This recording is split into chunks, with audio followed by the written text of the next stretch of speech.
جنرال صاحب تاسو ته قاری صاحب ته ټولو لیدونکو او اوریدونکو ته زه وړوکی تبصره لرم او یو وړوکی سوال لرم. د شروع به تفسیرې نه کوم تفسیرې نه به تیر شي. سوال دی وکړه. سوال د ما دا ده چې دغه تاسو مثلا دا کوم جنګ و شروع کړی په دا هر ولایت کې د دې فکر هم کوئ اوس منه ده شروع کړی. وطنجار صاحب دا ما اتل 20 کاله مخکې شروع کړی. او سعید آفرین هغه وخت کې حق وای مثلا جهاد هم اشغالګرو سره هغوی هم وښکله. اوس ورغله داخلي موضوع ده. اوس داخلي مسلمانان یو افغانان یو ورغله. اوس باید مثلا دغه د کلي د کور جنګ چې د ورځې په سلهاوو افغانان لاس یې قطع کېږي، ګوتې یې په چړې پرې کېږي، سترګې یې وځي. دا د جنګ له برکته وطنجار صاحب دا مخکې هم کېده. مخکې دا 20 کاله جګړه په نیویارک کې نه وه، په همدې افغانستان کې وه. مخکې مو سعید هغه وخت کې خو اشغالګرو سره جنګېدلی حق هم وایي، خدای هم جهاد قبول کړه. خو دا اوس چې خو ټول افغانان یو ورغله. اوس خو کولی شو چې دا جنګ د دې هغه سړی وسنجي ورغله چې دا د دې ارزښت لري ورغله چې قاری صاحب محترم خلک له بینې ځي په دې جنګ کې. قاری صاحب غږ ما اورې؟ دغه ورور ته به زه ووایم چې ستاسې معلومات نیمګړي دي. دا جنګ خو اول اوس شروع شوی نه ده. او دویمه خبره دا ده چې تاسې وویل چې په دې جنګ کې خلک وژل کېږي او اوس دا جنګ د افغانانو په منځ کې جنګ ده. ستاسې معلومات بیا هم نیمګړي دي. دا جنګ د افغانانو په منځ کې جنګ نه ده. دا جنګ د اشغالګرو او د هغوی د ملګرو او د افغانانو په منځ کې جنګ ده. رښتیا ده. او افغانان اوسه پورې دا بحث هغه وخت کېدلی شي چې امریکایي اشغالګر په بشپړ د هېواد بشپړ ډول د خاورې نه ووځي. تر اوسه پورې امریکایي اشغالګر د کابل ادارې د خپلو ملیشو ملاتړ کوي، د هغوی په ګټه بمبارونه کوي، هغوی ته وسلې ورکوي، مهمات ورکوي، هغوی په شا ټپوي. تاسې اوس هم وینئ چې د هلمند په جګړه کې دوی د خپلو غلامانو کلک ملاتړ وکړو، بمبار یې وکړو. دغسې نور په ولایتونو کې د بمبارونه اوس هم شروع دي.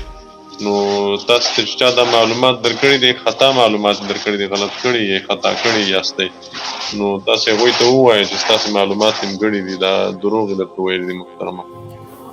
نه خو که چېرته تاسې داسې ووایئ چې دا مثلا د هغوی غلامان دي، دا یې موږ او تاسې تېرې تجربې ته به وګورو چې هله دا ازبک سه، دا جمعیتی سه، دا پلانکی سه ورغله.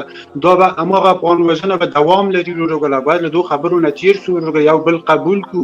سعیده دا باید ایسته چې دا کوم خلک چې اوس په چوکۍ ناست دي دا د سر خلک دا هېڅ چاته د منلو وړ نه دي. دوی هېڅ فکر نه لري، هېڅ هدف نه لري، فقط دوی هدف خپله چوکۍ ساتل دي.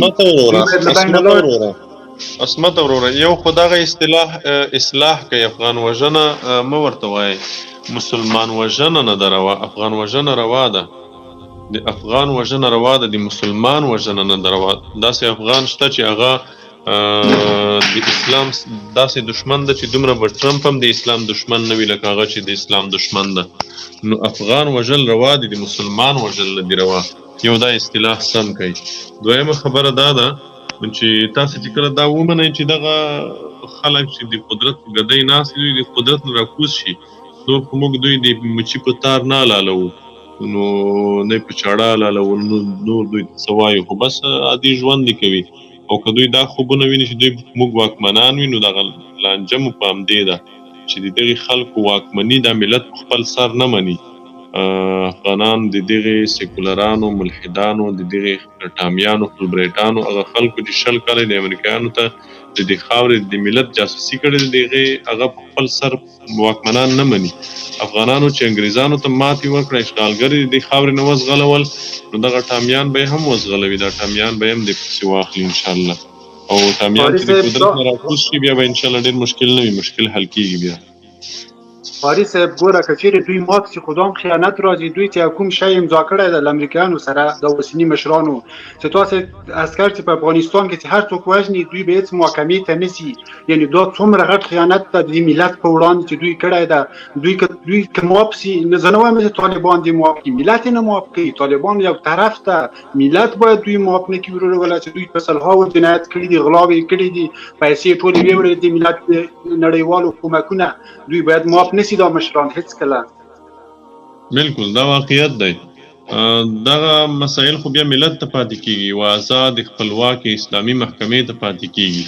ولې اسلامي امارت یا مجاهدین د خپل اړخ هغه څه چې په سیاست کې په دوی پورې اړ لري د نظام په ډول په دوی پورې اړ لري. اسلامي امارت دوی ته اوس د عفو اعلان کړی ده د هغه حقوقو چې هغه په دوی پورې تړلي دي. یو هغه څه دي چې هغه ملت پورې اړ لري، ولس پورې اړ لري، هغه اسلامي امارت نه معاف کوي.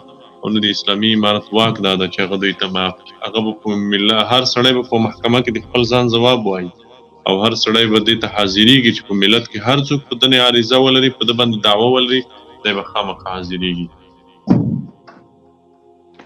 او بل دا د لنډغر دي دوی چې دي دا اوسنی نظام دا بیخي دا چلېدلی نشي دا اوسنی نظام، ځکه دوی دا اوس په پارلمان کې وګوره تذکیره کې یو شی په تذکیره کې یو شی راباڅي. اسمت وروره دا نورو ته به مخ ورکړو علامه عزتمن که ځکه د لایف مقام د ټول باید حق سرباز ګمنام سلام علیکم. زه سلام کوم تاسو ته او د تاسو بینندګانو ته. مبین صاحب دا ما خبر ما قد کوه، زه د تاسو سره یا د قاری صاحب سره لږ بحث کوم. صحیح شو خو کنځلې نه کوم.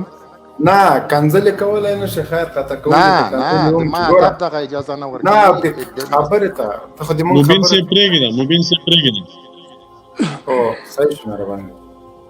او سلامت اوسئ قاری صاحب محترم. زه بیا هم تاسو ته ډېر سلامونه کوم. دغسې نه ده چې دلته راسم د تاسو دغه اخلاق دغه کردار اگر چې موږ تاسو مخالفت لرو یا کوم هغه لرو، مقصد دلته هغه باید هغه څوک هغه ولري، هغه جرأت ولري چې دغه د طرف هغه ښه والی درته ووایي. نو زه دا وایم قاری صاحب محترم چې دا هغه اوس په دغو جګړه کې چې تاسو وویل چې دغه افغانان نه دي، دغه په اصطلاح باندې مسلمان وژنه نه ده، دغه اشغال وژنه ده. دغسې چې موږ زه خپله په دغو نظام کې کار کوم، درې وران مې دغلته شهیدان سوي دي، زه په خپله هم دغلته یم. خو دا څه رقم تاسو جواز ورکوئ موږ کافران؟ محترمه سرباز ګمنام وروره، اوله خبره خو دا ده چې زه به د بحث ډېر په دې موضوع نه اوږدوم چې تاسې کافران یې او که نه یې. هر هغه څوک که چېرته تاسو ته زه خطاب وکړم شاید په تاسې ښه ونه لګېږي، ځکه دلته موږ تاسې بحث کوو، په بحث کې او په مفاهمه د دې په خاطر دلته خبرې کوو چې یو بل وپوهوو او یو بل په خبره پوه شو. نو ته زما ورور یې، افغان یې، ته د دې خاورې بچی یې او په دې خاوره کې دې خپوړې کړي دي، د دې خاوره کې پیدا شوی یې، لوی شوی یې، او د دې خاورې درد او غم به خامخا در سره وي. دا چې ته په غلط فهمۍ کې واقع پوهېدلی نه یې، په خپله پالیسۍ او په دریځ نه پوهېږي، یا هغه څه چې دلته روان دي تا ته غلط تشریح شوي دي یا ته غلط پرې پوه شوی یې. په دې خاطر موږ کوشش کوو چې یو بل وپوهوو. اوله خبره خو دا ده چې د ائمو ثلاثو په نیز باندې د نورو درو امامانو په نیز باندې تولی د کافر سره داسې دوستي چې هغه د بل مسلمان په ضرر وي، دا کفر ده. دې سره سړی د ایمان نه وځي. په دې اړه ما مفصل لیکنه هم لرم، که تاسې غواړئ دلته هم هغه یو څه من جمله درته راوړلی یم سره د حوالو او د اسنادو، چې د نورو ائمو په نیز باندې د کافر د مسلمان په کور خېژول، کافر ته د مسلمان د کور جاسوسي کول، کافر ته د مسلمان وژل، کافر ته د مسلمان زندان ته اچول، کافر ته مخکې تلل، دا کفر ده. د ټولو ائمو په نیز باندې کفر ده. او دغه ډول عمل کوونکی کافر د عمل مخرج د ملت نه، دا سړی د ملت نه وتلی ده. د نورو ائمو قول فتوا په دې باندې ده چې دغه شانتي سړی نه مسلمان ده، نه به په ده جنازه کیږي، نه به په ده په قبر تلاوت کیږي، او نه به دی د مسلمانو په هدیره کې دفن کیږي.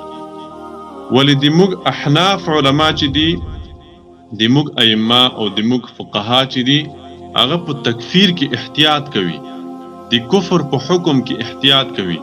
همدا دلیل ده چې په 13 کلونو کې اسلامي امارت تر اوسه پورې کرزي ته هم کافر نه دی ویلي، اشرف غني ته هم کافر نه دی ویلي، هیڅ افغان ته د کافر کلمه اسلامي امارت اوسه پورې نه ده کارولې.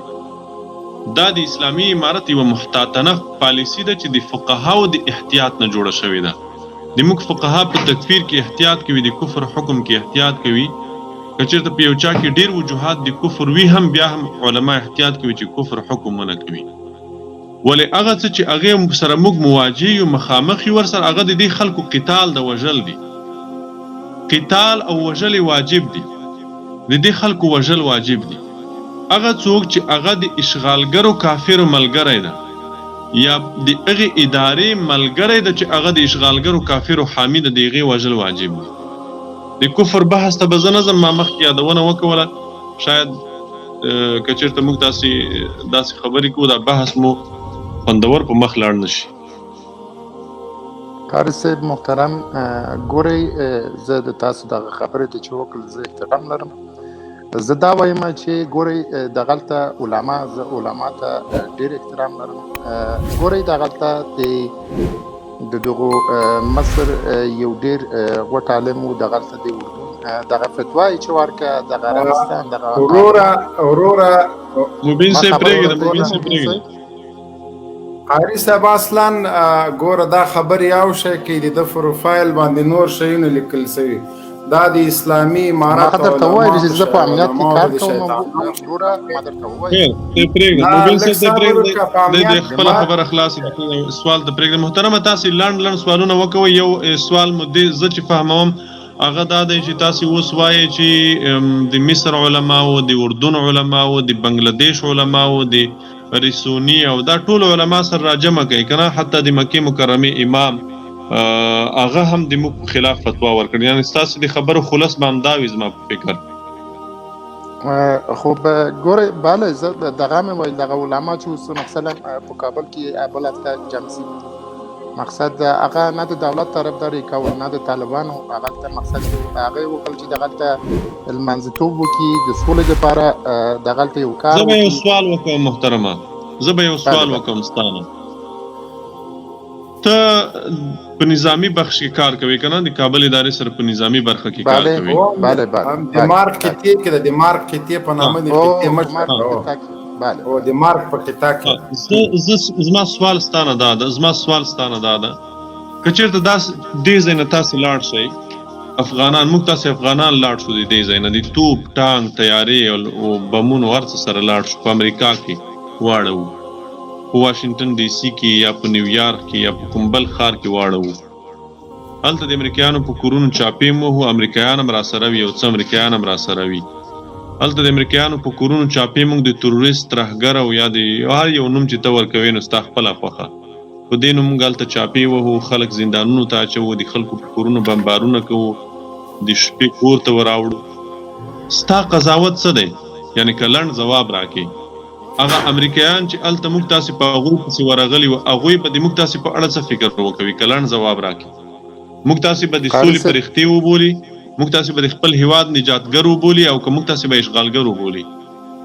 ګورئ قاری صاحب محترم، هغه خو یو ډېر وړ هغه پسته اجازت لري چې ما زه در سره وکړم. زه انشاءالله ما په خپله قرآن د ترجمې سره او دغسې قدري و خلاصه او 5 کتاب دغه خپل زده کړې مې تر هغه حده پورې چې مفتي نه یم، همه تر هغه حده پورې چې زه په خپله هغه په اسلامیت په لار باندې ولاړ شم، هغه زده کړې مې کړي دي. بله خبره دغه کوم چې تاسو وویله امریکا دلته راغی، که موږ تاسو هغلته ولاړ شو. ګورئ اوس امریکا د دغو په خپله د عربستان سره یو پروتوکول امضا کړی ده، د توپو ټانګو د تیارو سره د ټول وسلو سره هغلته یو غټ پایګاه لري، دغسې قطر کې لري. ګوره محترم، زما ځواب دې لنډ را نه کړو، زما ځواب لنډ راکړ.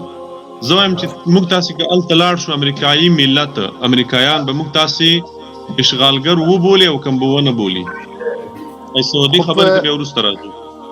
خو ګورئ زه درته وایم اوس دغه امریکایي خو تفاهم ورسره وشو، مذاکره ورسره وشو، 14 میاشتې بعد د دغه افغانستان نه وځي، دغلته اوس لږ ډېر کم وخت پاتې ده.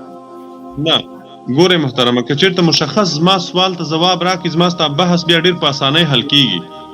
امریکایانو ته چې موږ هلته امریکا ته همداسې ورشو لکه دوی چې دلته راغلي دي، څه امریکایان به هلته د موږ سره ملګري هم شي، څه به په کمپاینونو کې را سره شي، څه به د مرګ په کیته کې را سره شي، څه به د ژوند په کیته کې را سره شي، څه به واشنگټن ډي سي، نیویارک، کالیفورنیا دغه ځایونه کې موږ تاسو بیسونه جوړ کو او موږ تاسو سره به فرض وکړو داسې ډېر دولت به را سره وي، ډالر به را سره وي، هلته به دوی ته معاشونه تنخواوې لګوو، دوی به موږ سره کاروبار کوي، کار به راسره کوي، روزګار به راسره کوي، د خپلو امریکایانو د کورونو جاسوسي به راته کوي او دوی سره به موږ یو ځای ورځو، د خپله د دوی امریکایانو په کورونو به چاپې وهو، شپنې عملیات به وي، بمبارونه به کوو، دوی ته به موږ وسله ورکوو، ټوپک به ورکوو، روزنه به ورکوو.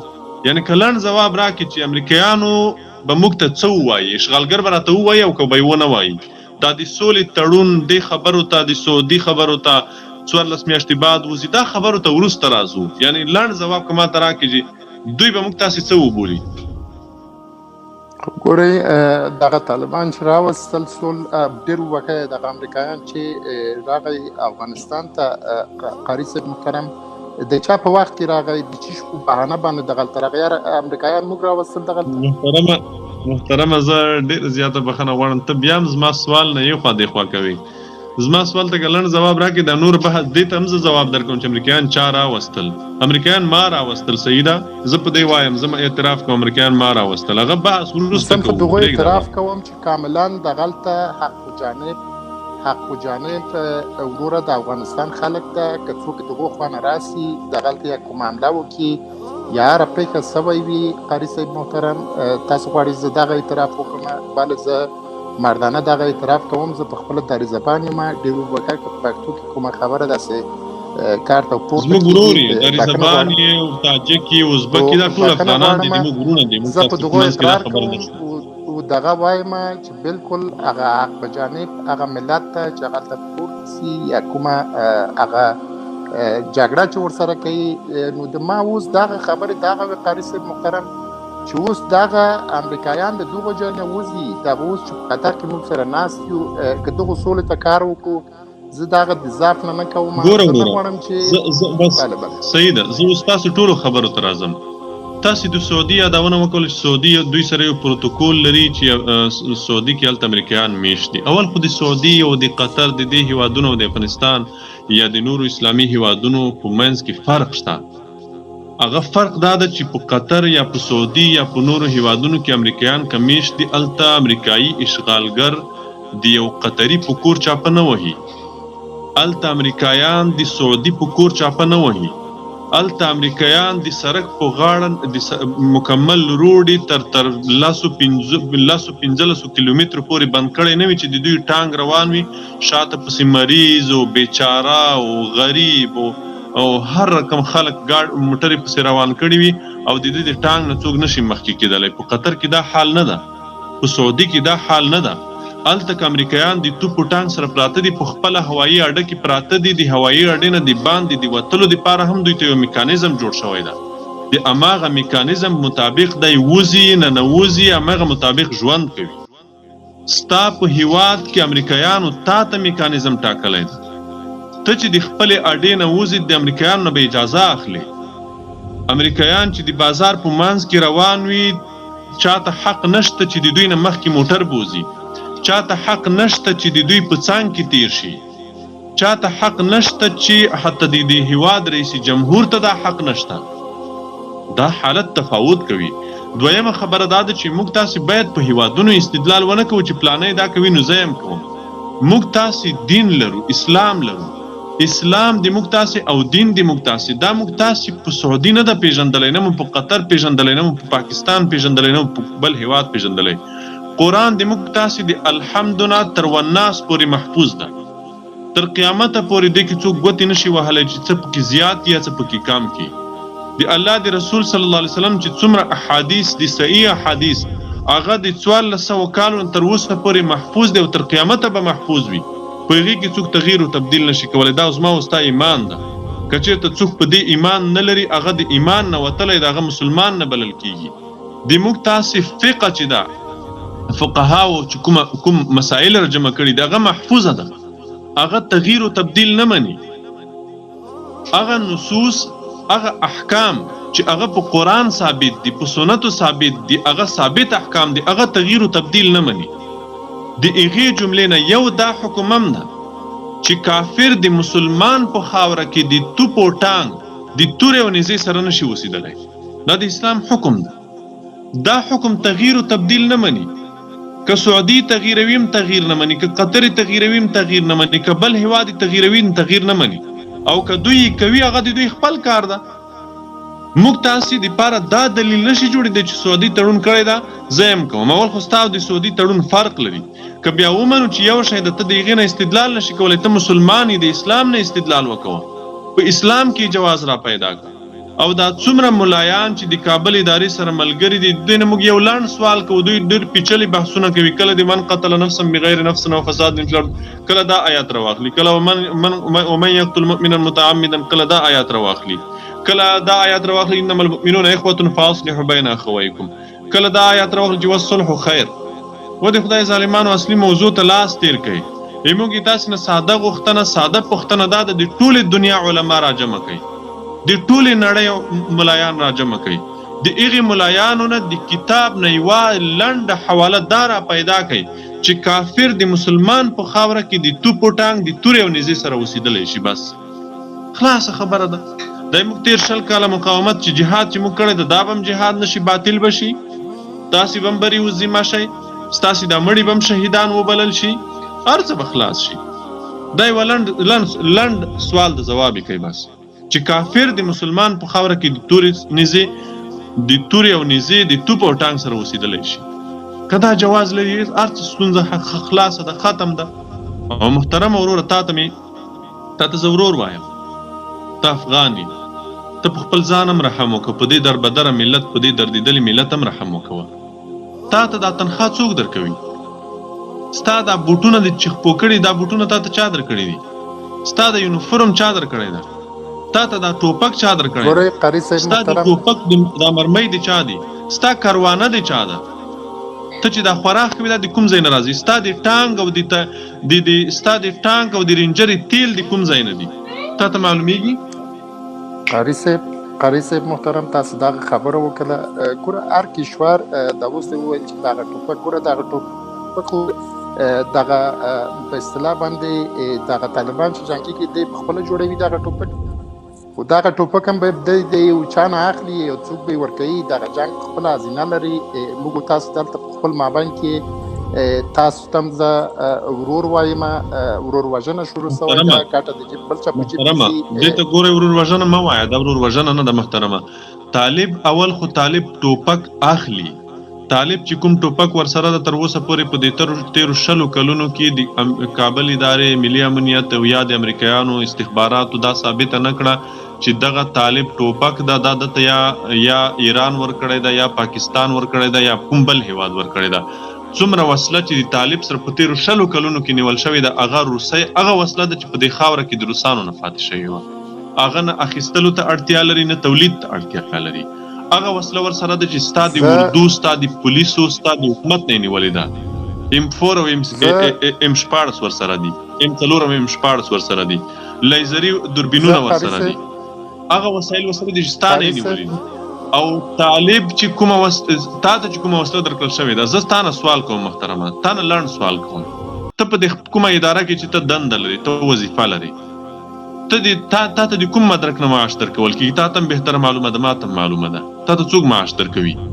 که هغه څوک چې تا ته معاش درکوي، ته هغې ته ووایه چې زه په دې خاوره کې د دې خاورې سرحدونه هم ساتم، د پاکستان نه هم ساتم، د ایران نه هم ساتم، د بل هیواد نه هم ساتم، په دې خاوره کې د غله او د ډاکو مخه هم نیسم، هر څه کوم، خو د طالب په نوم د چا سره جنګ نه کوم. صرف دا یوه خبره ته وکړم چې طالب سره زه جنګ نه کوم. ما بندوئ وروره، دا د ما ته به وګورې چې دا تنخوا تا ته درکوي. وروره زما د خبرو په جریان کې که چېرته تاسې سرباز وروره، دا د مونږ اصول دي، که دلته کینو ځکه د همدې په خاطر چې کنټرول وکړو. مایک دې ځکه بندو. قاری صاحب څه خبرې کوي، ته مایک مه خلاصوه، مهرباني قاری صاحب. نو دغه ورور نه مې پوښتنه دا ده چې تا ته دا تنخوا، معاش، دا وسله په څه شي درکوي؟ که ته نن دغه کار پرېږدې چې زه طالب په نوم خپل افغان نه وژنم، د طالب په نوم دغه انګریز ته ووایه، که نه دغه اشغالګر امریکایي ته ووایه چې طالب په نوم ځکه زه خپل ورور نه وژنم چې تا 20 کاله دا طالب په ما ووژلو، شل کاله د دغه افغان د طالب په نوم په ما ووژلو، د ده په کور مې چاپه وواله، د ده کور مې ړنګ کړو، د ده مې هدیره بمبار کړه، د ده مې جومات او مدرسه بمبار کړه، او ته هلته ورسره ناست یې په قطر کې خبرې ورسره کوي، په ما یې وژنې. نه یې وژنم نور، دومره جرأت خو وکوه. بیا به وګورو چې تا ته امریکایان تنخواه درکوي، تا ته امریکایان دا وسله درکوي، تا ته امریکایان د ټانک او د رینجر تیل درکوي، تا ته کروانه درکوي، تا ته بوټ سپلای درکوي، تا ته یونیفورم درکوي. دا ټولې تا ته د شي دپاره درکړي دي. دا په دې خاطر درکړي دي چې ته به خپل افغان وژنې، خپل طالب په نوم به خپل افغانان ځوروي، وژنې به یې، زندان ته به یې بیایي. ډېره زیاته مننه قاري صاحب. هغه خو لاړه د پکتیاوال په نامه باندې دلته کوم هېوادوال د مهرباني وکړي. سلام علیکم.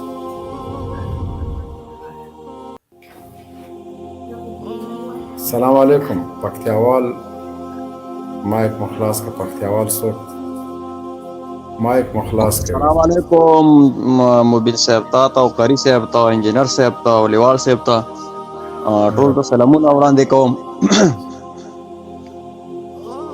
خبره خو داسې ده چې د موضوع نه کومه چې دغه کې لیکلې د کوماندا موضوع ده که بله موضوع ده؟ دا صاحب هغه د قاری صاحب محترم نه یو پوښتنه وکړم د سولې په باره کې. دا یو پوسټ ولدو چې دا سولې مذاکرات چې کوم خنډونه دي دغو کې به دا یعنې مطلب بین الافغاني مذاکراتو کې دا 15 هېوادونه به ونډه لري، نو دا د 15 هېوادونه به څه ګټه وکړي او د اسلام د اسلامي امارت ته که د نقصان په هغه به وي، یعنې مطلب ضربه مربه ونه رسېږي اسلام ته. یعنې دې نه که قاری صاحب ته لږ نظر وچوي ډېره مننه به. ورځ اوس پوښتنه نشته خو چې دغه شي لږ نظر وکړي د 15 هېوادونو. دیوال صاحب محترمه 15 هېوادونو خبرې نه خو زه نه یم خبر. اسلامي امارت د هېڅ چا منځګړتوب نه مني. د اولې ورځ نه اسلامي امارت پالیسي دا وه چې په سولې مذاکراتو کې موږ د هېڅ چا مداخله نه منو. افغانان په خپلو منځونو کې پرته له کوم وسیط او یو اسانچارې دي او هغه څوک دي چې هغه سهولتونه برابروي. د سهولتونو برابرولو دپاره هر څوک چې موږ دپاره د مذاکراتو دپاره سهولتونه برابر کړي د هغوی مننه کوو، تقدیروو یې، شکریه ادا کوو، خو څوک مداخله نشي کولی. موږ درېیمګړي ته ضرورت نه لرو، نه د موږ موضوع او قضیه په درېیمګړي حل کېږي. په دې برخه کې تاسو د هر چا خبرې اورېدلي دا دروغ دي، حقیقت نه لري. دا د موږ موضوع قضیه نه درېیمګړي ته اړتیا لري، نه په درېیمګړي حل کېږي. افغانان په خپلو منځو کې کیني او خپله قضیه په خپله حل کوي.